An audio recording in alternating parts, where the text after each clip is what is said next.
आज प्रभाग क्रमांक 5मध्ये प्रचाराची फेरी आम्ही आयोजित केली आहे आणि शहरामध्ये फिरत असताना अतिशय चांगला प्रतिसाद कणकवली शहरातील नागरिक आपल्याला देत आहेत।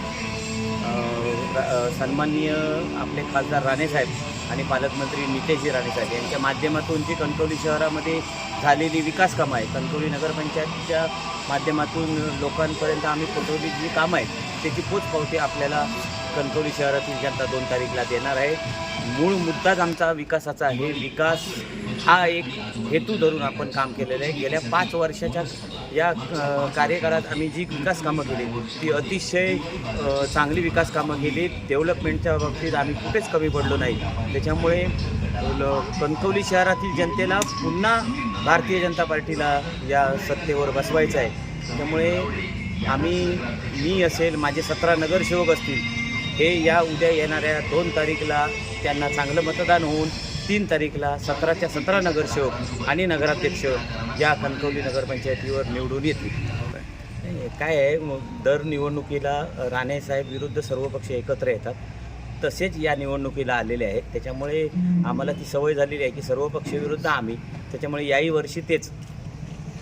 नगराध्यक्ष पदावर बसल्यानंतर सर्वात महत्त्वाचा आहे तो आमचा कणकवली शहरातील स्पोर्ट्स कॉम्प्लेक्स जवळचा स्विमिंग पूल। या स्विमिंग पूलसाठी 4 कोटी आलेले आहेत आणि थोडासा निधीची आणि गरज आहे। त्याच्यामुळे सर्वात ते प्रथम काम आहे की कणकवली शहरातील तरुण पिढींना आपण ते स्विमिंग पूल द्यायचं आहे, कारण राज्यस्तरीय स्पर्धा होतील असं स्विमिंग पूल आहे। ते 100 मीटरचं स्विमिंग पूल आहे, म्हणजे 25-25च्या 4 फेऱ्या 100 मीटरचं केल्यामुळे राज्यस्तरीय स्पर्धा होतील।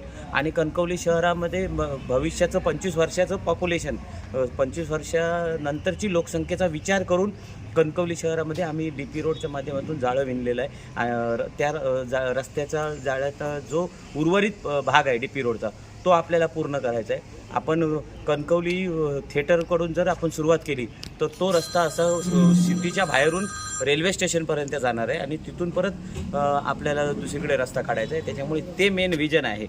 त्याच्यानंतर आपण पोद्दार इंटरनॅशनल स्कूल आणलं आहे। अशा प्रकारचे आणि वेगवेगळे उपक्रम आपण आणतोय। मुरेडोंगरीला क्रीडांगण आहे, ते थोडंसं जमिनीचा इश्यू असल्यामुळे थोडं थांबले, ते देखील आपण संबंधित कणकवली शहरातील तिथले गावकऱ्यांशी बसल्यानंतर तो निर्णय होईल।